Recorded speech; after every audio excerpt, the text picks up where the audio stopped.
திருமறை நேரம் Bible Hour presented by the National Bible College. கிறிஸ்துவின் சபையார் உங்களை வாழ்த்துகிறார்கள். Satellite Bible School. வணக்க நேயர்களே, அன்பு தமிழ் சொந்தங்களே, வேத மாணவர்களே, மீண்டும் இந்த நிகழ்ச்சியில் உங்களை சந்திப்பதிலே மிகுந்த மகிழ்ச்சி. தொடர்ந்து நாம் அப்போஸ்தலனாகிய பவுல் தீமோத்தேயுக்கு எழுதின 2வது நிருபத்தை குறித்து நாம் படித்துக் கொண்டு வருகிறோம். கடந்த சில வாரங்களாக படித்துக் கொண்டிருந்த பாடம் உங்களுக்குள் மாற்றத்தை உண்டாயிருக்கும் என்று நம்புகிறோம். அதன் தொடர்ச்சியாக இன்றைய நாளிலே 9வது பாடமாக தேவனுடைய வார்த்தை எப்படிப்பட்டது, நாம் எப்படி தேவனுடைய வார்த்தையை கை கொள்ள வேண்டும் என்பதை குறித்து இன்றைய நாளிலே நாம் படிக்க இருக்கிறோம். நாம் படிக்கிறோம் 2 தீமோத்தேயு 3வது அதிகாரம் 16வது வசனத்திலே, வேத வாக்கியம் எல்லாம் தேவ ஆவியினாலே அருளப்பட்டிருக்கிறது, அவைகள் உபதேசத்திற்கும் கடிந்து கொள்ளுதலுக்கும் சீர்பொருந்துதலுக்கும் நீதியை படிப்பித்தலுக்கும் பிரயோஜனமுள்ளதா இருக்கிறது என்று நாம் அந்த வசனத்திலே நாம் படிக்கிறோம். தேவனுடைய வார்த்தையானது சத்தியமா இருக்கிறது.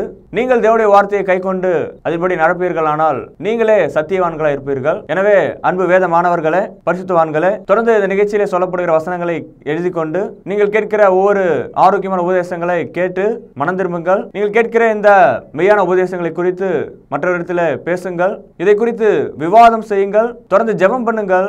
மனம் திரும்புங்கள். இன்றைய நாளிலும் கூட நமது போதகர் டாக்டர் பீட்டர் சாலமோனே அவர்கள் நற்செய்தி அளிப்பார். வணக்கம். தேசிய வேதாம கல்லூரி மாணவ கண்மணிகளே, அருமை தோழர்களே, பெற்றோர்களே, உலகளாவிய என் தமிழ் சொந்தங்களே, உங்கள் அனைவருக்கும் என்னுடைய நெஞ்சார்ந்த புதிய நாள் வாழ்த்துக்கள். இந்த நாட்களில் புதிய ஏற்பாட்டில் சபை, இந்த சபையை எப்படி நடத்துவது, அந்த சபையை எப்படி புரிந்து கொள்வது, அந்த சபையினுடைய உபதேசம் என்ன, சபைக்குள் வாழ்கிற ஆண்களும் பெண்களும் குழந்தைகளும் எவ்விதமாக அழைக்கப்படுகிறார்கள், உணர்த்தப்படுகிறார்கள், அவர்களுக்கான போதனை என்ன. ஒரு கார் வாங்குகிறோம், ஒரு மேனுவல் கொடுக்குறான். ஒரு டிவி வாங்கினா அதுக்கு ஒரு மேனுவல் கொடுக்குறான். டூ அண்ட் டூ நாட் என்று எதை செய் எதை செய்யக்கூடாது என்றெல்லாம் சொல்லுகிறான். அது மாதிரி சபையினுடைய ஒரு மேனுவல், கையேடு போல இந்த சபையை எப்படி நடத்துவது என்று போதிக்கிறார். நான் பலமுறை இதை சொல்லி நான் ஓய்ந்து விட்டேன். மக்களும் அதை சின்சியராக கவனமாக அதை கவனிக்க மனமில்லாமல் போகிறார்கள். அன்பு தாயே, தகப்பனே, வாலிபனே, போதகரே, நீங்கள் அந்த சபை கட்டடத்துக்குள் உள்ளே வரும்போது, உங்கள் காலடிகளை உள்ளே கொண்டு வரும்போது, அந்த ஆலயம், அங்குள்ள மக்கள் எவ்விதமாக இருக்க வேண்டும், எவ்விதமாக நடக்க வேண்டும், எவ்விதமாக பாட வேண்டும், எவ்விதமாக காணிக்கை அருள வேண்டும், எவ்விதமாக நற்செய்தி போதிக்கப்பட வேண்டும், கர்த்தருடைய திருவிருந்து எவ்விதமாக வழங்கப்பட வேண்டும், எவ்விதமாக ஜெபிக்க வேண்டும், இதெல்லாம் எனக்கு தெரியுங்க. நாங்கள் காலகாலமாக செஞ்சிட்ருக்கோம். நீங்கள் அப்படி சொன்னால் அது உங்களுடைய அபிப்பிராயம், பாரம்பரியம், யாரையோ பார்த்து யாரோ நடக்கிற ஒரு விஷயம். புலியை பார்த்து பூனை சூடு போட்டு கொண்டதான், அந்த மாதிரியான நிலையில் நீங்கள் இருக்கீங்க. பவுலடியார் தமது அன்பின் குமாரனாகிய தீமோத்தேயுக்கு திரும்ப திரும்ப திரும்ப திரும்ப ஒன்று சொல்லிகிட்டே இருக்கார். அது என்னன்னா, நான் என்ன போதிக்கிறேனோ அதை மட்டும் நீ போதிக்க வேண்டும் என்று சொல்கிறார். அப்படியானால் பரிசுத்த ஆவியினால் ஏவப்பட்ட அப்போஸ்தலனாகிய பவுல் வீண் வார்த்தைகளையோ, உலகத்துக்குரிய சமாதானத்தையோ, பாரம்பரிய பேச்சுகளையோ, பழைய மதங்களிலிருந்து வடிந்த ரசங்களையோ அவர் சொல்வது கிடையாது. அனைத்தும் தேவனுடைய வார்த்தையாக இருக்கிறது. பாருங்க, 1 தீமோத்தேயு 3வது அதிகாரம் 16வது வசனம், வேத வாக்கியங்கள் எல்லாம் அடிக்கொண்டிடுங்கள், தேவ ஆவியினாலே அருளப்பட்டிருக்கிறது.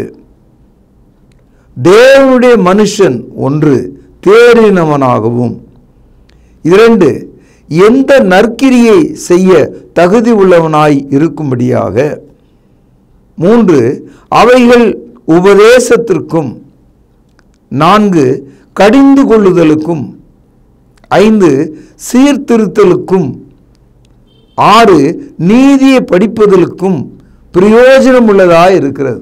ஒரு போதகர் ஒரு பேனாவை கையோடு வைத்துக்கொண்டு ஒரு பேப்பரில் தன்னுடைய செர்மன் அந்த என்ன போதிக்க வேண்டும் என்று எழுதுகிறார். அப்படி எழுதும்போது அவருடைய மனசுக்குள்ள ஏதோ காட்சிகள் வருகிறது.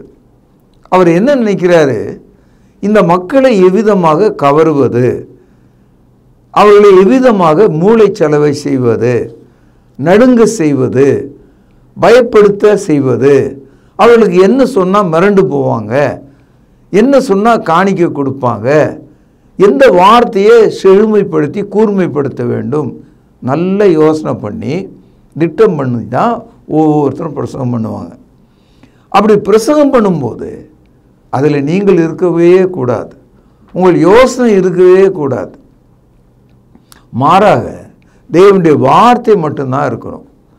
அந்த வார்த்தை கூட எதை சொல்ல வேண்டும், எப்படி சொல்ல வேண்டும், எல்லாமே நமக்கு இங்கே படிப்பினையாக போதிக்கப்பட்டிருக்கு. இப்போது கத்தோலிக்கர்னால் அவங்க என்ன சொல்கிறாங்கன்னு நமக்கு தெரியும், புராட்டஸ்டன்ட் மக்கள் என்ன சொல்கிறார்கள் என்று நமக்கு தெரியும், பெந்தேகோஸ்து மக்கள் என்ன சொல்வார்கள் என்று நமக்கு தெரியாது. காரணம், ஒவ்வொரு சபையிலும் ஒன்று ஒன்று சொல்லிட்டு இருப்பாங்க.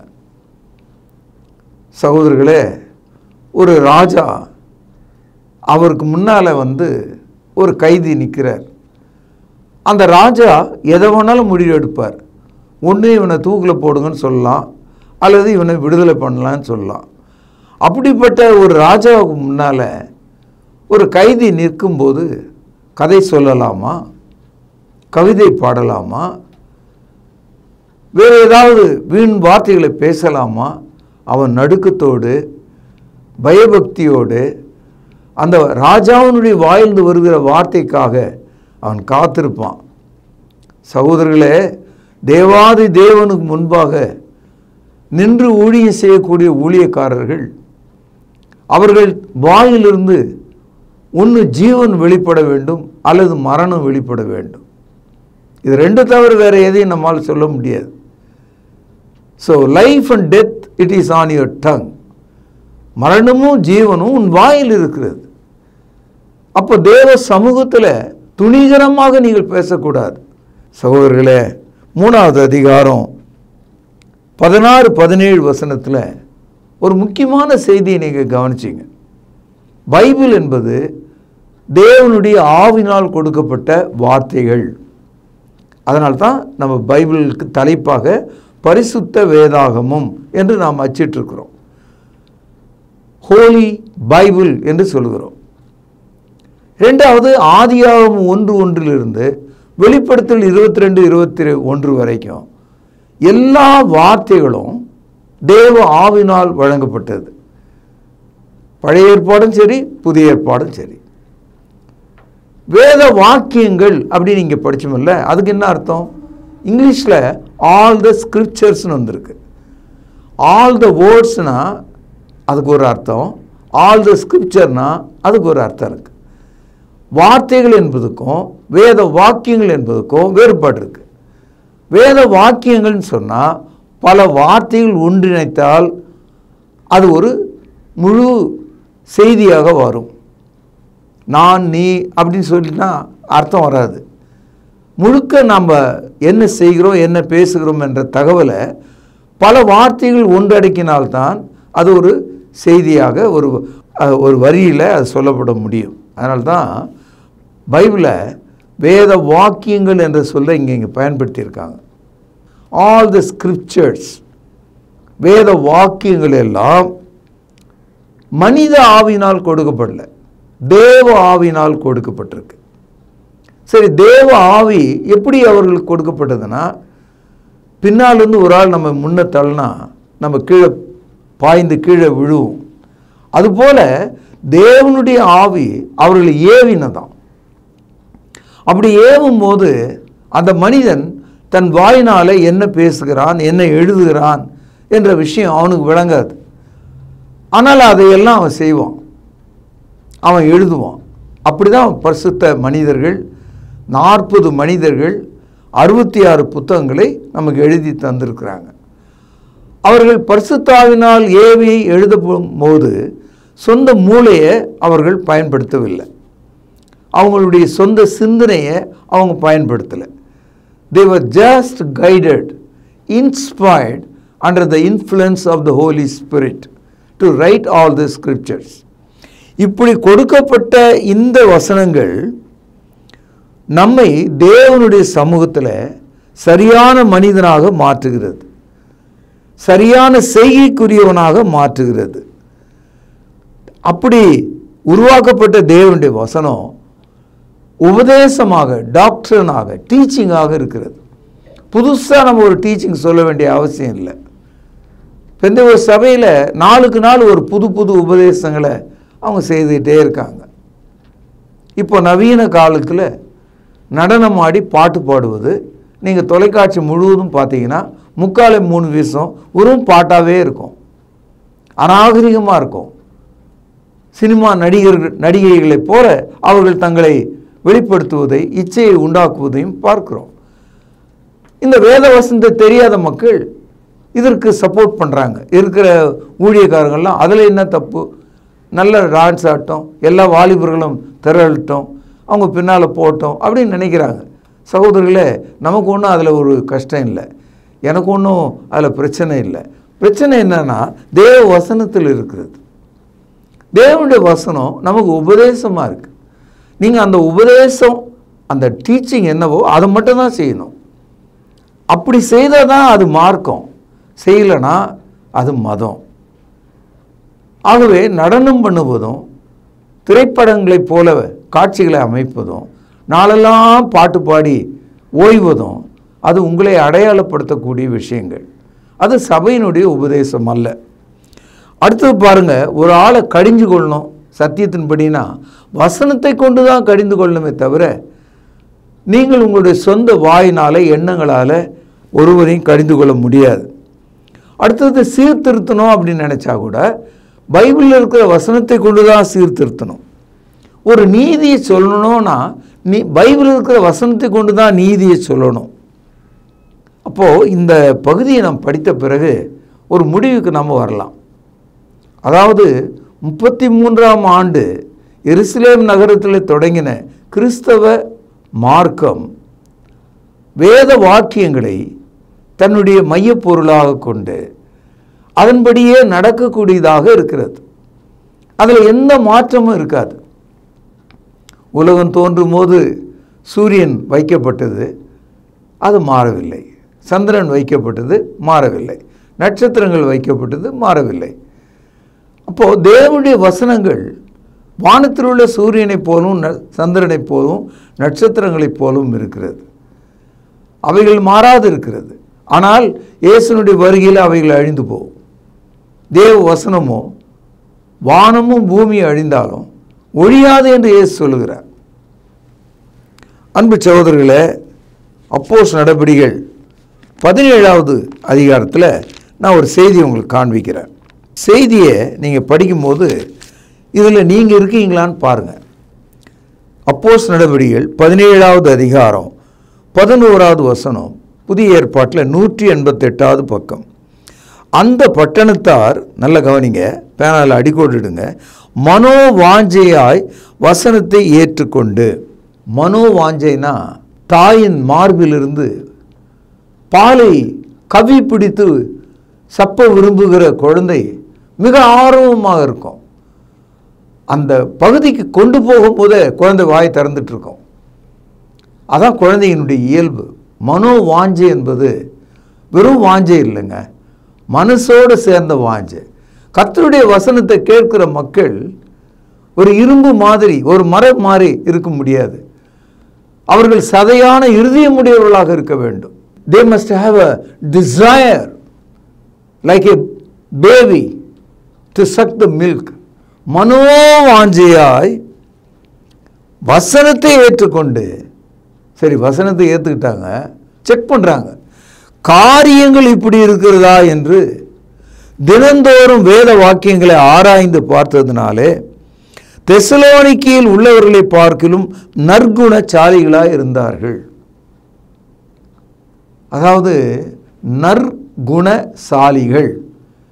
நற்குணசாலினா வாழ்க்கையில் மனதால் சிறப்பான வாழ்க்கை செய்கிறவங்க. நற்குணசாலிகள்னா தேவ பிரியராக இருக்கிற மக்கள். சகோதரர்களே, வேத வாக்கியங்களை மனோவாஞ்சியாக ஏற்றுக்கொண்டு கர்த்தருடைய வசனம் இப்படி தான் இருக்கா, அப்போஸ்தலர் இப்படி தான் சொன்னாங்களா, ஆரம்ப காலத்தில் இப்படி தான் இருந்ததா அப்படின்னு நீங்களும் நானும் இன்றைக்கி முழங்காலில் படிட்டு இதை படித்தோம்னா நமக்கு நல்ல புத்தி இருக்குதுன்னு அர்த்தம். அதை விட்டுட்டு நடிகர்களைப் போல, நாடக நடிகர்களைப் போல கள்ள தீர்க்கதரிசிகள் மத்தியில் இன்றைக்கு சபை விழுந்து கிடக்கிறது. தேவ வசனத்தை நம்ம கவனித்து பார்க்கணும். அதாவது வசனத்தை நான் போதிக்க விரும்புகிறேன் என்று நினைத்தால் அது வசனத்தை மட்டும்தான் சொல்லணும். அதெல்லாம் கூடாதுங்க. அதெல்லாம் அந்த காலம். இப்பொழுது நாம் வாழ்கிற காலம் வேறு. அப்படி இல்லைங்களே. ஞானஸ்தானம் மாறிடுச்சா? பரிசுத்தாவின் வரங்கள் மாறிவிட்டதா? சபையினுடைய மேனுவல் மாறிடுச்சா? இயேசுனுடைய வருகையை நாம் எதிர்நோக்கி இருக்கோமே, அதில் ஏதாவது மாற்றம் இருக்கா? பாவத்தில் ஏதாவது மாற்றம் இருக்கா? பாவ மன்னிப்பில் ஏதாவது மாற்றம் இருக்கா? சில விஷயங்கள் ஆவிக்குரிய விஷயத்தில் எப்போதும் மாறாதவைகளாக இருக்குது. அதனால தான் எபிரேயர் 13:8 படிக்கிறோம், இயேசு கிறிஸ்து நேற்றும் இன்றும் என்றும் மாறாதவராக இருக்கிறார். Therefore you cannot change. அன்பான போதகர்களே, வயது சென்ற போதகர்களே, ரொம்ப வைராக்கியம் கொண்ட போதகர்களே, ரொம்ப படித்த மேதாவிகளே, உங்களுக்குள்ள இந்த தாழ்மையான வார்த்தையை உங்கள் இருதயத்தில் நான் விதைக்கிறேன். வேத வாக்கியங்களை மனோவாஞ்சியாகவும் காரியங்கள் இப்படி இருக்கிறதா என்று நீங்கள் அதை குறித்த சிந்தனை உள்ளவர்களாகவும் இருக்கும்படியாக உங்களை நான் கேட்கிறேன். 2 தீமோத்தேயு 3:10 நீயோ என் போதகத்தையும் நடக்கையையும், கவனிங்க, நோக்கத்தையும் விசுவாசத்தையும் நீடிய சாந்தத்தையும் அன்பையும் பொறுமையும், எத்தனை வார்த்தைகளை பார்த்தீங்களா? கர்த்தருடைய வார்த்தை சொல்கிற மனிதர்கள் முதலாவது தேவனுடைய போதகத்தை, வார்த்தையை கவனிக்கணும். நமக்கு ஒரு நல்ல சாட்சி வேணும், நல்ல நடக்கை வேணும், நமக்கு ஒரு நல்ல நோக்கம் வேண்டும், நாம் விசுவாசம் உள்ளவர்களாக இருக்க வேண்டும், நீடிய சாந்தம் உள்ளவர்களாக இருக்கணும், அன்பு உடையவர்களாக இருக்கணும், பொறுமை உடையவர்களாக இருக்கணும். இந்த பேலன்ஸ் கீழே, இந்த குணத்தின் கீழே நீங்கள் நின்று வேத வாக்கியங்களை எடுத்து போதிக்க வேண்டும்.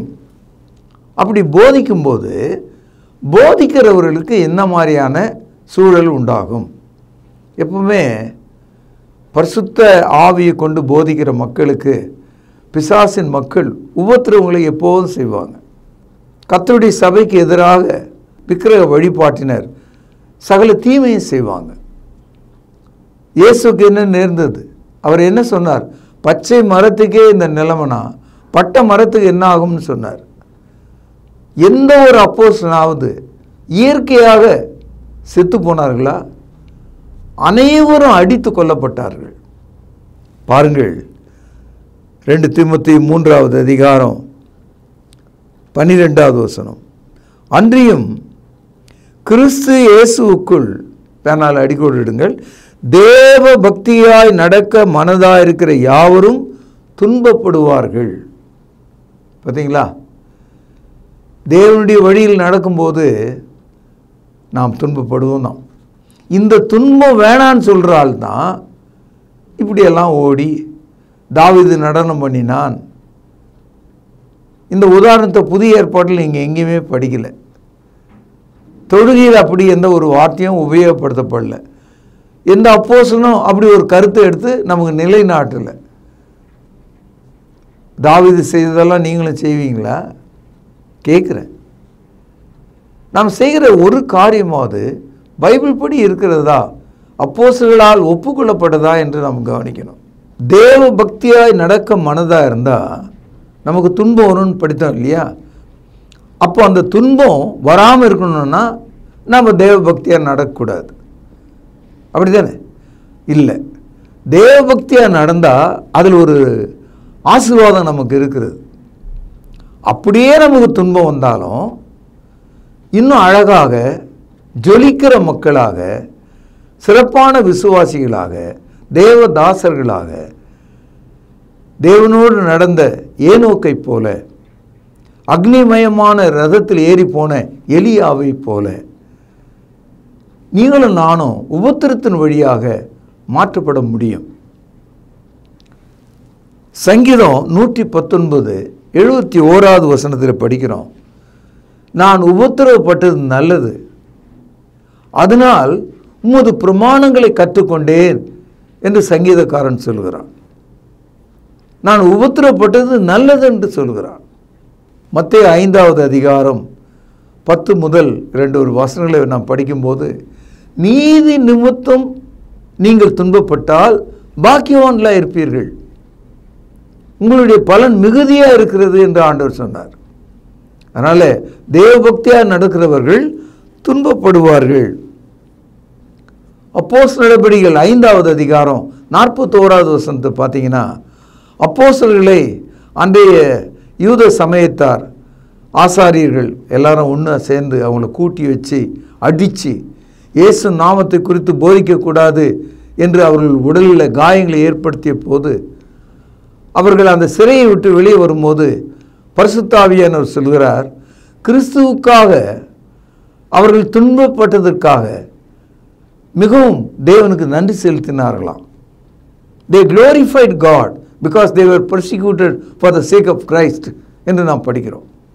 துன்பங்கள் இனிய மக்களாக, சுவாபமுடையவர்களாக, நல்லவர்களாக, அற்புதமானவர்களாக நம்மை மாற்றக்கூடியதாக இருக்கிறது. ஆரம்ப காலத்தில் ஆதி கிறிஸ்துவின் சபை அப்போஸ்தலர் நடபடிகள் 8ஆம் அதிகாரம் முதல் 4 வசனங்களில் படிக்கிறோம், எருசலேம் நகரம் முற்றிலுமாக, அந்த நகரத்தில் இருந்த அத்தனை கிறிஸ்தவர்களும் தங்களுடைய வீட்டையும் நிலத்தையும் திராட்சை தோட்டத்தையும் ஒலிவ தோப்புகளையும் எல்லா பொருட்களையும் விட்டுவிட்டு அனாதைகளைப் போல யூதேயா சமாரியா தேசங்களில் சிதறி ஓடி போனார்கள் என்று படிக்கிறோம். they lost everything. ஆனால் தேவனுடைய மக்களாக அவங்க வாழ்ந்தாங்க. அவர்கள் போன இடங்கள்லாம் திருச்சபை உருவானது. அதனால் வாலிப போதகரே, நடுவயது போதகரே, வயது சென்ற போதகரே, நீங்கள் ஒன்று புரிஞ்சுக்கணும், நீங்கள் படுற சின்ன கஷ்டங்கள் துன்பங்களை பெருசாக்காதீங்க, அதற்காக நன்றி செலுத்துங்க. தேவன் உங்களை ஆசீர்வதிப்பார், 10 மடங்கு ஆசீர்வதிப்பார், 100 மடங்கு உங்களை ஆசீர்வதிப்பார். உங்களுக்கு தேவ சமாதானத்தை தேவன் தருவார். பாருங்கள், 3ஆம் அதிகாரம் 11வது வசனம், அந்தியோகியா, இக்கோனியா, லீஸ்ரா என்னும் பட்டணங்களில் எனக்கு உண்டான துன்பங்களை பாடுகளை நன்றாய் அறிந்திருக்கிறாய். எவ்வளோ துன்பங்களை சகித்தேன், இவை எல்லாவற்றின் நின்றும் கவனிங்க, கர்த்தர் என்னை நீங்களாக்கி விட்டார். இன்னைக்கு சபை நடத்தக்கூடாது, சபை கட்டணம் கட்டக்கூடாது, தெருக்களில் சுவிசேஷம் சொல்லக்கூடாது, அடிமை புத்தி உள்ள சட்டங்களை இந்த நாட்டில் நான் பார்க்குறேன். நல்ல செய்தி சொல்லக்கூடாது என்று தடுக்கிற ஒரு தேசமாக இதை நான் பார்க்கிறேன். என் அன்பு சகோதரர்களே, கர்த்தர் உங்களை விடுதலை செய்வார். கர்த்தருடைய நாமம் மகிமைப்படுகிறது. 1 பேதுரு 4வது அதிகாரம் 12 முதல் சில வசனங்கள், பிரியமானவர்களே, உங்களை சோதிக்கும்படி உங்கள் நடுவிலே பற்றி எரிகிற அக்னியை குறித்து ஏதோ புதுமை என்று திகையாமல் கிறிஸ்துவின் மகிமை வெளிப்படும் போது நீங்கள் களி கூர்ந்து மகிழும்படியாக அவருடைய பாடுகளுக்கு நீங்கள் பங்காளிகளானதால் சந்தோஷப்படுங்கள். ஒருவன் கிறிஸ்தவனாய் இருப்பதனால் பாடுபட்டால் வெட்கப்படாமல் இருந்து அது நிமித்தம் தேவனை மகிமைப்படுத்த கடவன். 16வது வசனம். அதனால் Christianity it's a religion of suffering. But God never allow you that you should die in the suffering. He will bring you out. அந்த வேதனையிலிருந்து உன்னை வெளியே கொண்டு வந்துடுவார். அற்புதங்கள் நடக்கும். யோசேப்பு செய்யாத குற்றத்திற்காக எகிப்து நாட்டு சிறையில் ஏறக்குறைய 2 ஆண்டுகள் புழுவாக அந்த இருட்டு அறையில் இருந்தான். தேவன் அவனை உயர்த்தினார். பார்வோன் உட்காருகிற அந்த சிம்மாசனத்துக்கு அடுத்த சிம்மாசனத்தில் அவன் உட்காரும்படி செய்தார். என் அன்பு சகோதரர்களே, உங்களை அவர் மாற்ற முடியும், உங்களை அவர் காப்பாற்ற முடியும்.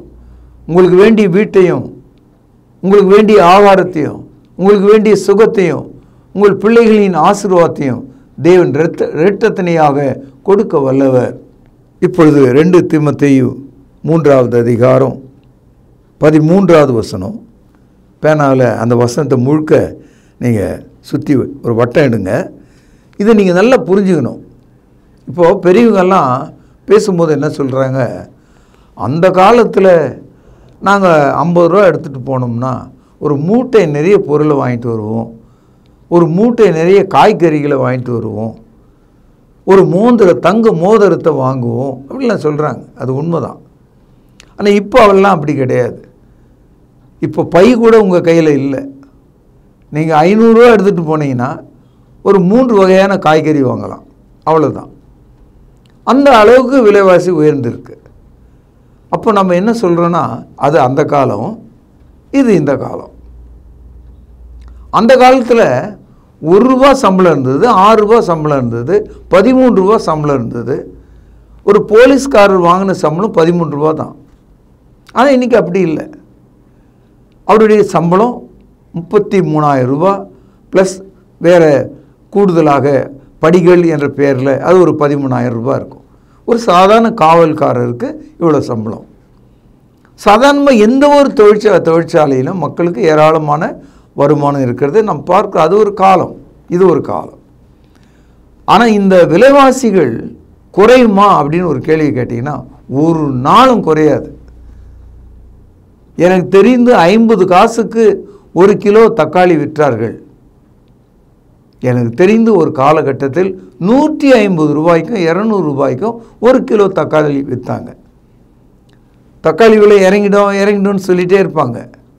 விற்காத தக்காளி வேணால் இறங்குமே தவிர நல்ல தக்காளி எப்பொழுதுமே ஏறிட்டே போகும். ஏறின விலை இறங்குனது தான் வரலாறே கிடையாது. அதே மாதிரி மனிதர்களுடைய பாவங்கள், பாவ பழக்கங்கள், பாவ குற்றங்கள் அது வளர்ந்துக்கினே போகுமே தவிர அது குறையவே குறையாது. இப்போது சபையை நம்ம எடுத்துக்கிட்டோம்னா சபையில் உள்ள கள்ள போதகர்கள், கள்ள தீர்க்கதரிசிகள், மத வியாபாரிகள், மத துரோகிகள் இவங்கெல்லாம் ஒழிஞ்சு போவாங்க, ஒழுங்காயிடும் எல்லாம் அப்படின்னு நினச்சிக்கிட்டு நம்ம ஆளுங்க, வயசான ஆளுங்க அங்கேயே உட்காந்துட்ருக்கோம். ஒரு நாளும் ஒழியாதான். மென்மேலும் மென்மேலும் அவர்கள் கெட்டு தான் போவார்களாம். இன்றைக்கு இருக்கிற உலகம் இன்னும் மோசமான நிலைக்கு தான் தள்ளப்படுது. இன்றைக்கி ரொம்ப நாகரிகமாக ஆணோடு ஆண் வாழ்வதையும் பெண்ணோடு பெண் வாழ்வதையும் மானகெட்ட ஜென்மம் அப்படின்னு சொல்கிறதுக்கு பதிலாக கௌரவமான குடும்பமாக மக்கள் பார்க்குறாங்க. தேச சட்டங்கள் அவர்களுக்கு பாதுகாப்பாக ஏற்றப்படுகிறது. ஏன்னா அன்பு சகோதரர்களே, இப்பொழுது இருக்கிற ட்ரெண்ட் செட்டிங் என்னன்னு கேட்டால் லிவிங் டுகெதர். யாரோ ஒரு ஆள் யாரோ ஒரு பெண் சேர்ந்து வாழ்வாங்க, 10 வருஷம் கூட வாழ்வாங்க, என்னைக்கு வேணாலும் பிரிஞ்சு போவாங்க. இப்படிப்பட்ட மிருக வாழ்க்கை இந்த நவீன காலத்தில் உண்டாயிருக்கிறது. இன்னும் போக போக போக இன்னும் மோசமான நிலைக்கு தான் இந்த சமுதாயத்தினுடைய மொராலிட்டி மாறிக்கொண்டே இருக்கும். பரிசுத்த ஆவியானவர் இந்த வசனத்தில் அதான் சொல்கிறாரு. கவனிங்க, 13வது வசனம். பொல்லாதவர்களும் எத்தர்களுமானவர்கள், எத்தர்னா திருடன்னு அர்த்தம். பொல்லாதவர்களும் எத்தர்கள் மாணவர்கள், கவனிங்க, மோசம் போக்குறவர்களாகவும் மோசம் போகிறவர்களாகவும் மென்மேலும் கேடு உள்ளவர்கள் ஆவார்கள். ஏற்கனவே மோசம் போயிட்டுருக்கோம், இன்னும் அதிகமான மோசத்தை அவர்கள் கொண்டு வருவார்கள், இன்னும் அதிக கேடு உள்ளவர்களாக மாறுவார்களாம். இது ஒரு தீர்க்க தரிசனம். இயேசு கிறிஸ்துவினுடைய 2வது வருகையின் போது அன்றைக்கு பைபிளில் நாம் படிக்கிற சோதேம் குமாராவை போல 1000 மடங்கு கொடுமையான மனித கூட்டத்தை நாம் சந்திக்க இருக்கிறோம். என்ன அன்பு தாயே, தகப்பனே, வாலிபனே, போதகரே, இந்த வசனத்தை நம்ம ஜீர்ணிக்கவே முடியாது.